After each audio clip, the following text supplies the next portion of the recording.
보도의 진실과 시청자의 진심을 알아봅니다. YTN 뉴스 FM 열린 라디오 YTN 아나운서 유다원입니다.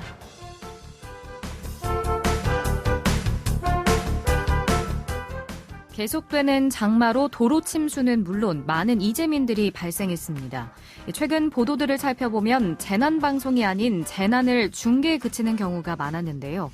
폭우와 같은 자연재난의 경우 대피소의 위치, 지역 재난상황실 등 사고 발생 시 신속히 연락할 수 있는 기관과 예상 경로를 알려줘야 합니다. 일각을 다투는 중요한 상황 속 과거 사진을 보도하는 방송사고가 잇따르면서 언론의 기능이 제대로 돌아가지 않는다는 것을 방증했는데요. 재난 속 당사자들은 누구를 믿고 어디로 움직여야 하는 걸까요? 오늘 미디어 비평에서 이 내용 함께 살펴보겠습니다. 8월 8일 토요일 열린 라디오 YTN 시작합니다.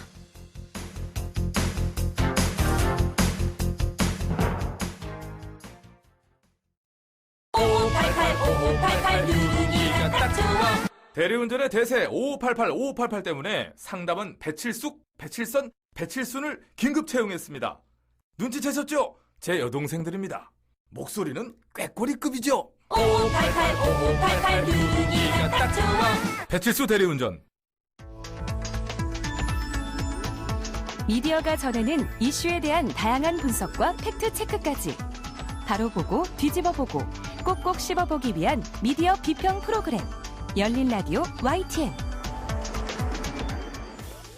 네, 한 주간 뉴스를 꼭꼭 씹어보는 시간 미디어 비평입니다. 오늘 조수진 국민대 겸임교수와 함께하겠습니다. 교수님 안녕하세요. 네, 안녕하세요. 네, 지난달 부산 지역에 집중된 폭우와 관련해서 재난 주간 방송사인 KBS가 또 재난 방송이 부실했다라는 지적을 받았습니다. 네. 그러자 KBS가 지난 2일부터 이제 특보 체제에 돌입했는데요. 재난 방송 보도, 재난 때마다 이런 문제들이 좀 지적이 되고 있지 않나요? 네, 그렇습니다. KBS가 재난 주간 방송사이다 보니까 이런 문제들이 이제 지적이 되는 건데요. 지난 이제 2019년 아마 기억하실 거예요. 4월 4일에 고성 산불 사태에서 재난 방송으로 전환하지 않고 정규 방송을 내보냈었잖아요. 그래서 네. 무매를 맞았었죠. 또 그 이전에 2016년 9월 12일에 경북 경주시 지역의 지진 발생 시에도 그냥 드라마를 내기도 했고요. 드라마 화면 아래 자막 정보가 흐르는 정도였습니다.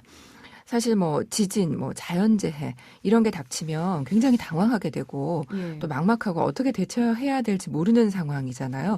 그래서 그럴 때 이제 재난방송의 역할이 굉장히 중요한 거거든요. 방송통신발전기본법 제40조에 나와 있습니다. 재난이 발생할 경우 재난방송 지정 방송사가 재난방송을 실시해야 한다라고 규정을 하고 있고요. 또 재난방송 주관사는 재난이나 재해 또 민방위 사태가 발생하거나 발생할 우려가 있는 경우에 이를 예방하거나 대피, 구조, 복구 등에 필요한 그런 정보를 제공해야 한다라고 이제 명시가 되어 있습니다. 네. 이런 문제들이 계속 되니까 KBS가 지난해 6월에 재난방송 체계를 다듬었어요. 예를 들면 국지적인 재난 시에 해당 지역 자체 재난방송단을 구성해서 특보 체제로 전환을 한다. 이런 내용도 있고요.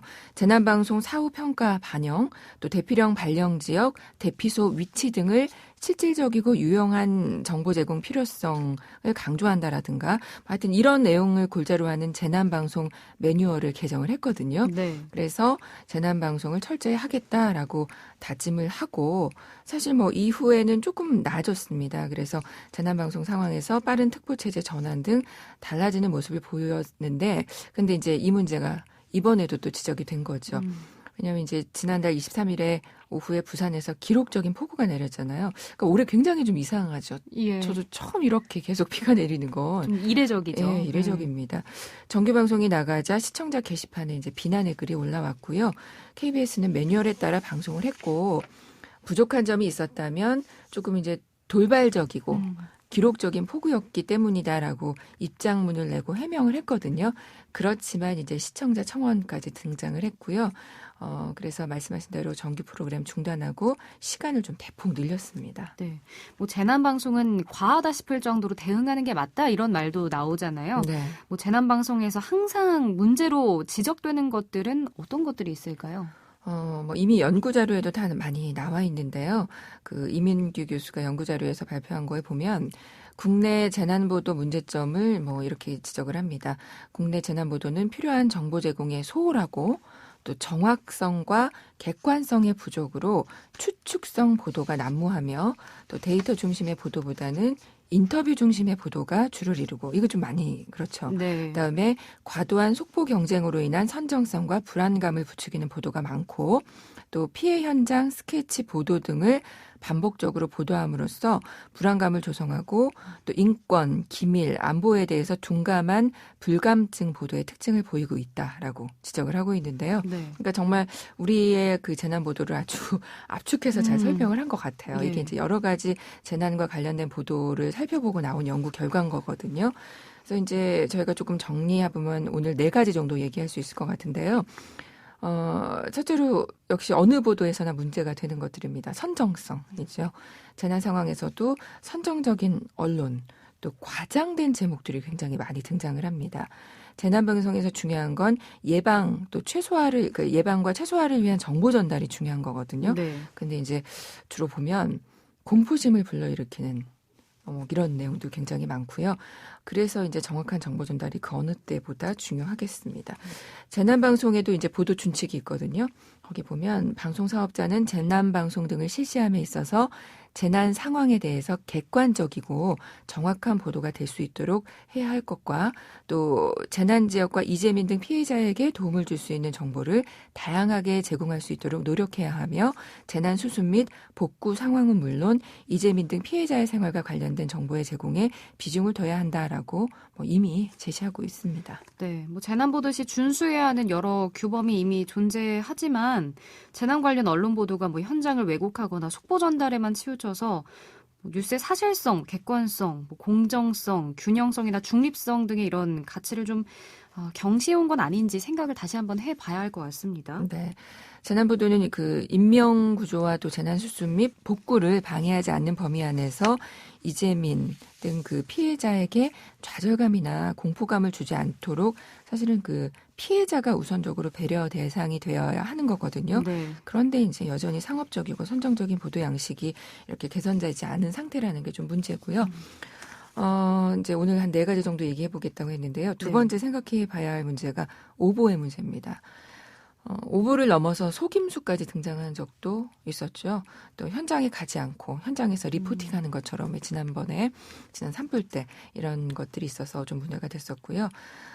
세 번째로 생각해 볼 게 재난방송에서의 그 한계점이기도 한데요. 현장 침수 모습만 반복적으로 보여주는 경우들 맞아요. 네. 굉장히 많죠. 이게 이제 대부분의 이게 재난방송 주관사에만 해당되는 게 아니라 대부분의 방송사에 해당되는 문제인데요. 재난방송은 현장 화면만 보여주는 것으로 끝나는 게 아니죠. 그러니까 정확한 대피 요령 이런 것들이 필요한 거고요. 네. 재난방송이 필요한 사람이 누구일지를 한번 생각을 한다면 그 재난 상황에 놓인 국민들 또 그걸 생각하면 중계식으로 이렇게 현장 피해 장면만 반복하는 것이 아니라 예상 경로, 대피소, 지역 재난 상황실 등 위급한 상황에서 신속하게 연락할 수 있는 곳 이런 유용한 정보가 필요할 겁니다. 그리고 재난 이후에 관심이 이제 끝나면 다 끝나잖아요. 그래서 지속적인 후속 보도도 물론 필요할 겁니다. 네.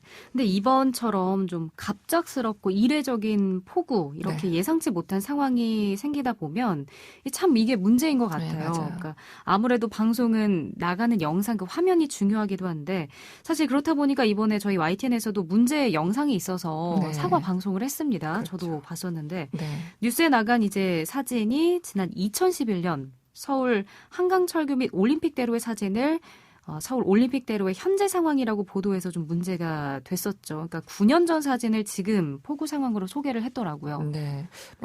해당 사진이 YTN 시청자 제보 코너에 올라왔던 거를 사용한 거라고 맞죠? 네, 그렇게 들었는데 그 제보한 분에게 직접 연락까지 했고 확인을 했다고 하죠. 그리고 제보자가 현장 사진이라고 말해서 그걸 믿고 썼다라고 이제 밝혔는데요. 최근에 이렇게 신속성이 중요시되면서 사고 현장에서 일반 시민들이 직접 찍어 올린, 그러니까 이른바 그 제보 영상 사진이 굉장히 많아졌어요. 네네. 그러니까 이제 직접 나갈 수 없는 상황이었는데 그 현장에 있는 분들이 찍어 요즘에 스마트폰이 워낙에 네. 잘 돼 있으니까 뭐 찍어서 사진이나 영상을 네. 많이 찍어서 보내주시더라고요. 또 뭐 방송사마다 제보 받습니다. 네. 그래서 코너가 다 있죠. 그래서 이게 뉴스에 굉장히 많이 지금 활용이 되고 있습니다. 이전에 제가 이제 이 시간에 그 제보와 관련해서 한번 말씀드린 적이 있는데요. 제보의 경우는 정말 재차 확인이 필요합니다. 사건, 사고가 발생하는 경우 제보가 굉장히 많이 쏟아지기 때문에 그 많은 사진, 영상들을 사실은 선별해서 확인하는 과정이 쉬운 일은 아닐 거예요. 제작자 예. 입장에서. 그렇지만 이번 일을 계기로 해서 조금 더 신중하게 확인할 필요가 있을 것 같습니다. 네, 그래야 할 것 같습니다. 근데 앞서 예전에도 이런 경우들이 종종 있었다고요? 네, 있었습니다. 그 재난 상황에서 송출된 영상 화면에 대해서 제재를 받은 그런 사례가 좀 있었거든요.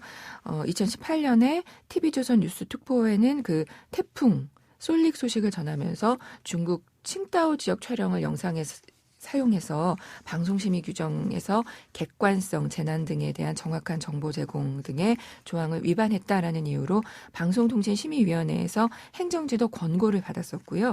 또 KBS 경우에도 2013년에 그 2011년 발생한 정전 사태를 방송을 하면서 2010년 태풍 상륙 당시 촬영된 영상을 자료 화면으로 사용해서 문제가 되는 경우도 있었습니다. 네. 이번 YTN 경우는 이제 시청자의 제보 영상을 활용했다는 점에서 조금 다르긴 하지만 그래도 조금 더 신중할 필요가 있겠다. 다시 한번 좀 강조를 해봅니다. 네.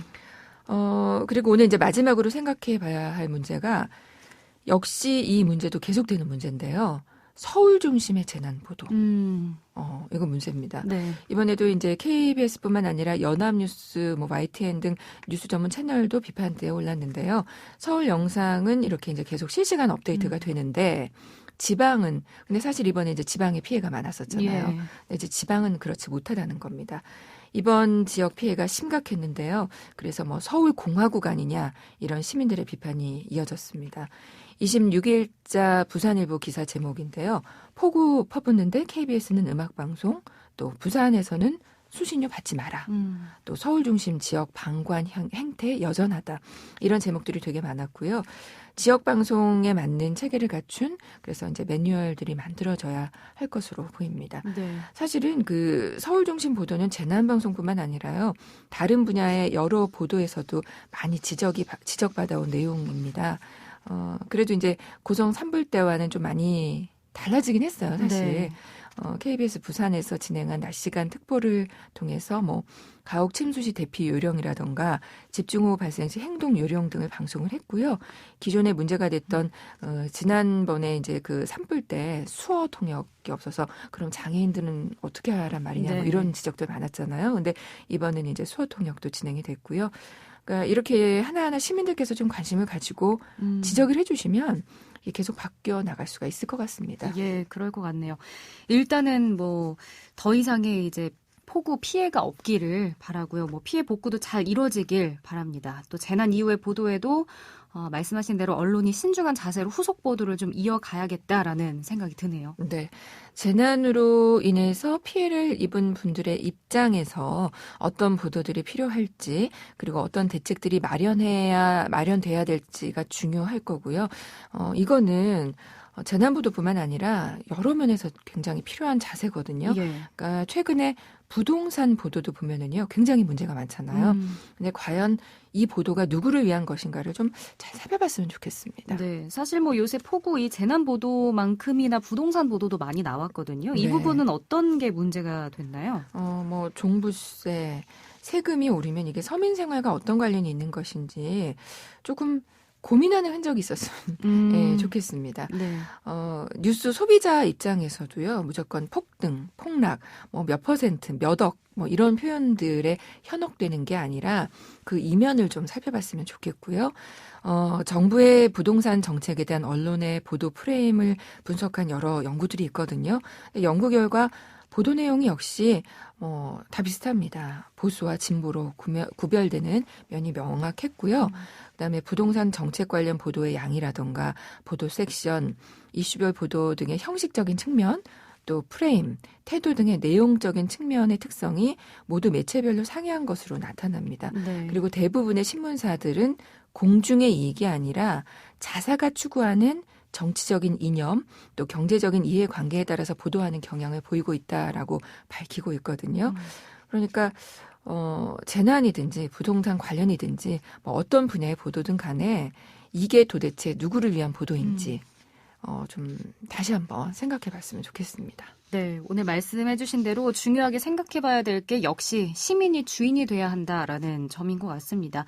또 그러기 위해서는 우리 청취자분들의 관심도 중요하다라는 생각이 듭니다.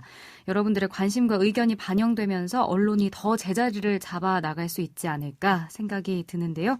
그러다 보면 뭐 저희가 미디어 비평을 통해서 항상 이야기해 주시는 부분들이 네, 좀 더 맞아요. 나아지지 않을까 기대가 됩니다. 네, 교수님 오늘 말씀 여기까지 듣겠습니다. 고맙습니다. 네, 고맙습니다. 네, 지금까지 조수진 국민대 겸임교수였습니다. 진실을 전합니다. 진심을 다합니다. 시청자 여러분의 목소리에 귀 기울이는 YTN 뉴스 FM 열린 라디오 YTN 토요일 저녁 8시 20분에 방송됩니다. 한 주간 YTN 라디오에서 방송된 프로그램들을 모니터링하고 평가해보는 시간입니다. 오늘은 박은하 청취자 평가원 나오셨습니다. 안녕하세요. 네, 안녕하세요. 네, 이번 주에 어떤 프로그램 모니터링 하셨나요? 네, 이번 주는 이제 평일 오후 5시 10분부터 7시까지 진행되는 시사 프로그램이죠. 이제 이동형의 뉴스 정면 승부에 대해서 살펴보았습니다. 네, 오늘은 어떤 점부터 말씀을 해주시겠어요? 네, 먼저 7월 27일 월요일에 진행되었던 청래당에 대해서 말씀드리고 싶습니다. 이제 이날은 이제 박지원 국정원장 후보자 인사청문회에 대한 이야기, 그리고 민주당 전당대회 3파전에 대한 이야기 등 다양한 주제들로 이야기를 나누었습니다. 이제 다양한 주제를 소재로 삼아서 이제 각기 다른 정치 분석과 이야기를 나눈 것은 좋았지만 진행에 다소 일정한 흐름이 없어서 이제 주제가 전환될 때 혹은 이제 한 주제 안에서 다른 측면의 이야기를 할 때 변화를 파악하고 내용을 이해하는 데 어려움이 존재한다는 생각이 들었습니다. 네. 이제 특히 이날은 이제 다시 불거진 정치 이슈 중 하나죠. 이제 행정수도 이전 문제를 가지고 이야기를 나누었는데요. 행정수도 이전 문제에 대해서 논의하던 중에 이제 이동영 진행자와 정청래 의원이 민주당 전원이 찬성이지만 문제는 위헌으로 판정되었음을 이야기합니다. 이제 갑자기 이야기 흐름의 개헌 논의에 대한 부분에 흐름으로 이어지면서 이제 무슨 이야기인지 파악하는 데 어려움이 있어서 이전 논의와 같은 연장선상에 있음을 인지하는 데 시간이 걸렸던 것 같습니다. 네. 이는 이제 탈북민 김모 씨가 다시 월북을 한 주제에 대해서 이야기를 할 때도 그러했는데요. 이제 기존의 김부겸 후보와 이재명 지사 연대설 이야기를 하다가 기존 주제를 맺고 새로운 주제를 시작하는 것도 없이 이제 갑자기 탈북민 월북 주제로 넘어가 이야기를 나눕니다. 진행 연결이 이제 자연스러웠다고도 할 수 있겠지만 논의 주제와 방향이 갑작스럽게 이루어지는 부분이 있다 보니까 이제 관련 주제를 파악하는 데 어려움이 있는 것 같습니다. 이제 때문에 이제 초반에 어떤 이야기인지 해석하는 데 시간이 걸리고요. 이제 이해도도 떨어져서 코너에 대한 집중도도 떨어지는 측면이 있었는데요. 갑작스런 주제 전환보다는 다루는 주제마다 일정한 구분 정도를 넣어주는 것도 좋을 것 같다는 생각입니다. 네, 그러니까 진행자들이 한 주제에 대해서 이야기할 때뿐만이 아니고 주제 전환에 있어서도 보다 명확히 해줬으면 좋겠다라는 의견을 주셨고요. 또 다른 문제점들은 없었나요? 네, 다음은 이제 7월 31일 금요일에 방송된 내용인데요. 같은 행정수도 이전 문제를 두고 더불어민주당 행정수도 완성 추진 단장인 우원식 의원과 이야기를 나누었던 정면 인터뷰에 대해서 말씀드리고 싶습니다. 예. 7월 31일에 방송됐던 정면 인터뷰 내용에서는 어떤 부분이 좀 문제가 있었나요? 네, 이날 이루어졌던 인터뷰의 경우는 같은 논의를 반복한다는 느낌이 들었는데요. 같은 주제를 다루었다는 의미가 아니라 같은 말만 반복한다는 느낌이었습니다. 이제 무슨 이야기가 소재로 주어져도 결국에는 여야가 합의해서 특별위원회를 만들어야 한다는 말로 규결됐는데요. 이제 진행자가 새로운 논의를 꺼내 방향을 틀어도 결론이 이 방향으로 답변을 주셨습니다. 네. 그래서 이제 물론 여야 간 합의가 우선시 되어야 하고 중요한 것은 맞지만 같은 논의만 되풀이하는 것보다는 다양한 차원의 논의를 할 수 있다면 더욱 풍부한 인터뷰가 되지 않았을까 싶습니다. 또 이런 측면은 이제 다른 측면에서도 보여졌는데요.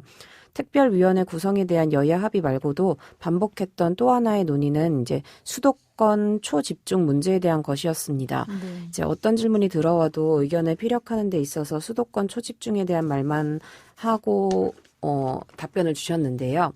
예를 들어 이제 이동영 진행자가 중간에 부동산 문제로 정부가 코너에 몰리니까 국민들 시선 돌리기 하려고 하는 것 아니냐는 질문을 건넸는데요. 네. 이제 수도권의 초집중 문제가 점점 심각해지거든요.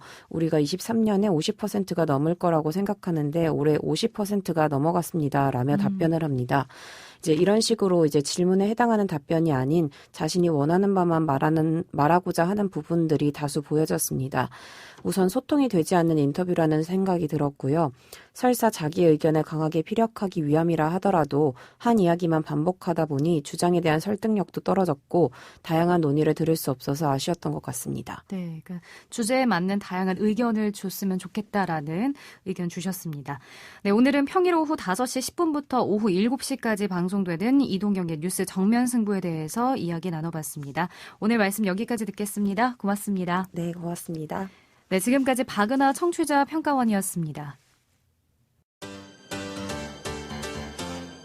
열린 라디오 YTN에서는 시청자 여러분의 목소리를 듣습니다. 참여 신청과 의견은 유료 문자 샵 0945, 우물정 0945나 YTN 라디오 프로그램 열린 라디오 YTN 게시판을 통해 남겨주세요.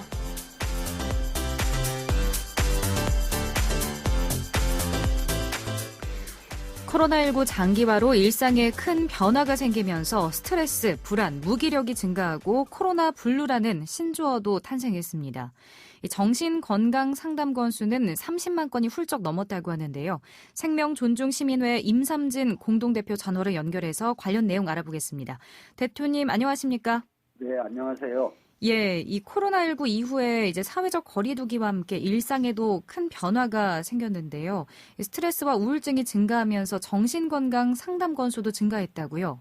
네, 그렇습니다. 그 코로나 이후죠. 본격적으로 이제 금년 1월부터 7월까지 그 지금 각 지자체에 전국적으로 234개 정신건강복지센터가 있는데 거기서 이루어진 상담 건수가 한 30만 건을 훌쩍 넘긴 것으로 그렇게 확인이 되고 있습니다. 그래서 예. 이거는 평소에 되게 예년의 경우 한 연간 10만 건 남짓 그런 정도 상담이 이루어지고 있는 것에 비하면은 상당히 큰 폭의 증가가 있었다 이렇게 볼 수가 있겠습니다. 예.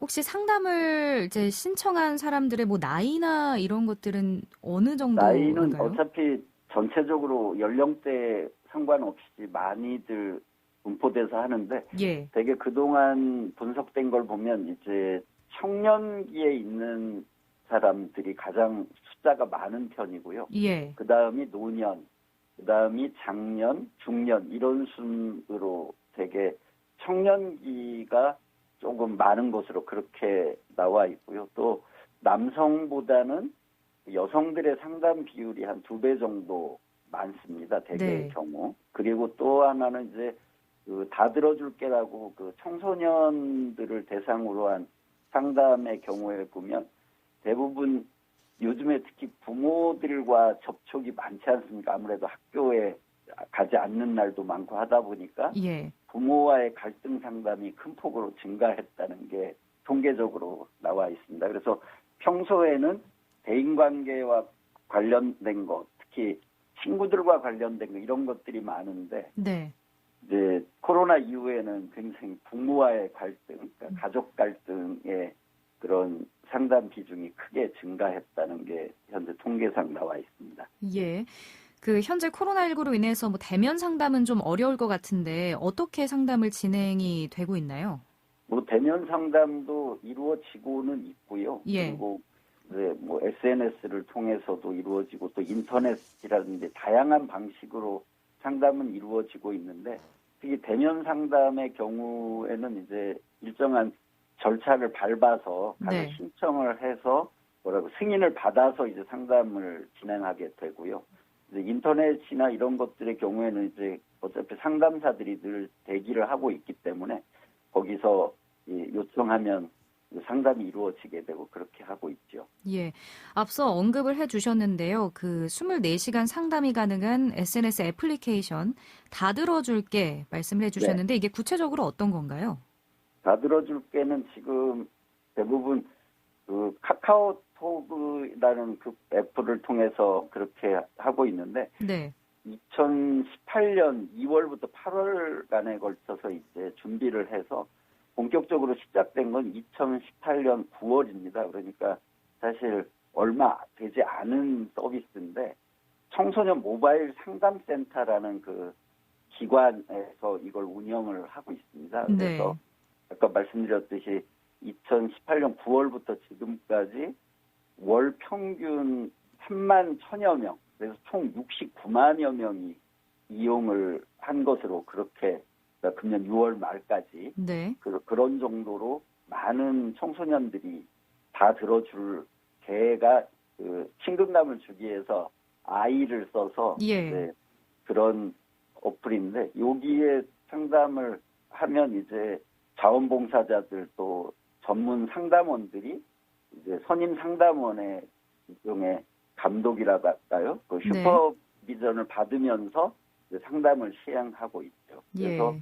상담은 전체적으로 학기 중에는 상담 건수가 증가를 하고 방학 중에는 또 감소한다고 하고요. 예. 수요일이나 목요일이 가장 많은 상담인데 이제 코로나19 이전의 경우에 보면 이제 대인관계가 가장 많은 청소년들이 고민하고 있어서 한 32%, 또 정신건강 문제가 한 10%, 학업 진로와 관련된 게 한 8%, 가족 갈등 7.3%, 또 뭐 자살 생각이라든지 자해 이런 고민도 4.7% 정도 그렇게 상담이 이루어지고 있고 그동안 이 센터에서 발표한 바에 따르면 이제 상담 중에 직접 위기 개입을 해서 구한 생명이 총 186명의 네. 생명을 구했다는 게 우리 청소년 모바일 상담센터의 그 분석입니다. 네. 예. 그 SNS를 이용한 상담은 아무래도 채팅으로 하다 보니까 상담자 입장에서 내 말에 귀를 좀 기울여주지 않는 것 같다라고 느낄 수도 있을 것 같거든요. 기존 상담만큼 효과가 있습니까?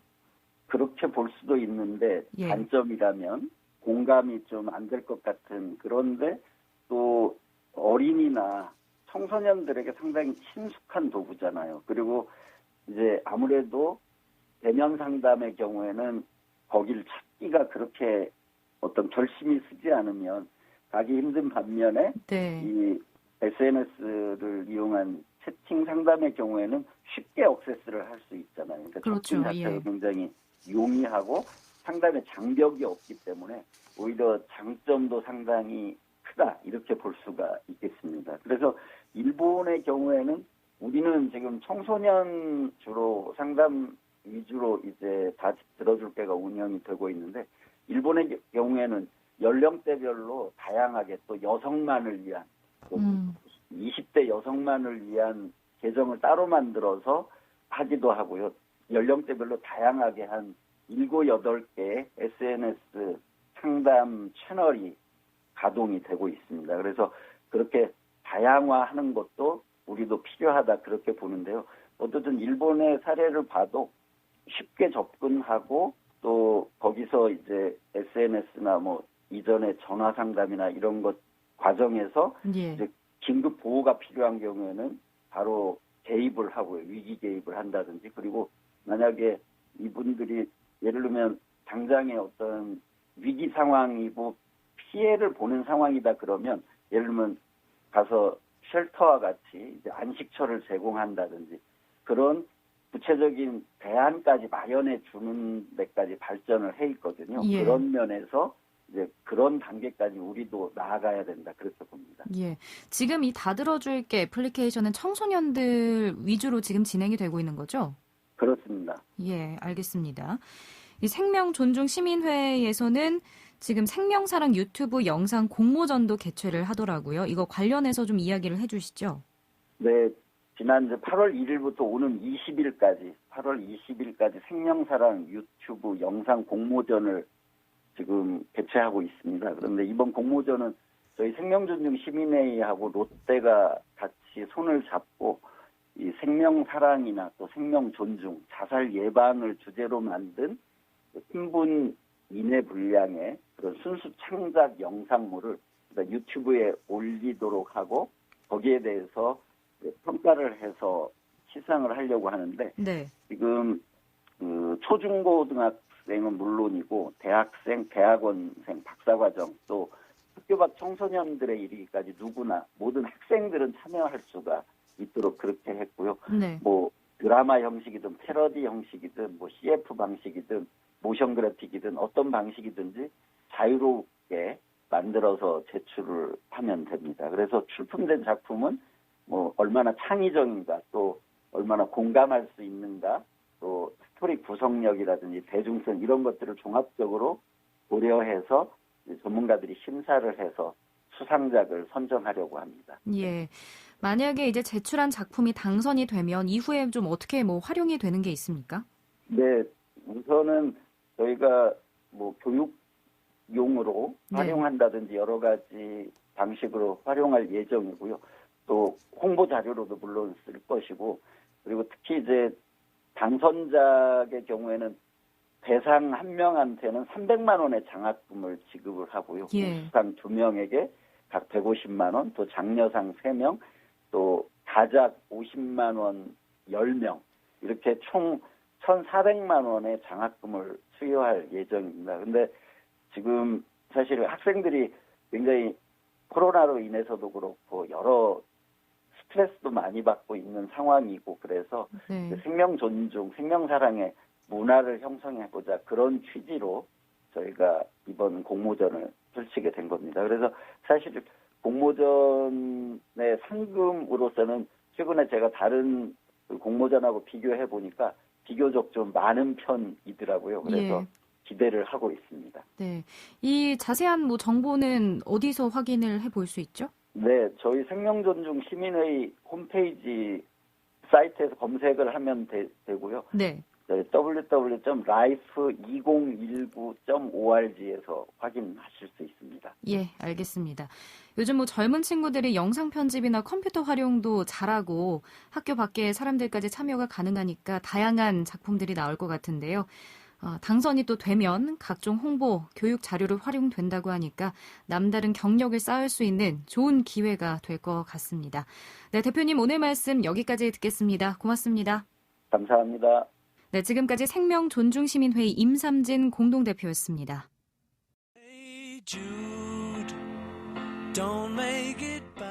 열린 라디오 YTN 8월 8일 토요일 순서 여기서 마치겠습니다. 저희 프로그램은 YTN 라디오 홈페이지와 YTN 라디오 애플리케이션 그리고 유튜브와 팟빵을 통해서도 다시 들으실 수 있습니다. 오늘 끝곡으로 비틀즈의 헤이 주드 전해드리고요. 저는 다음 주 토요일 저녁 8시 20분에 다시 돌아오겠습니다. 지금까지 아나운서 유다원이었습니다. 고맙습니다.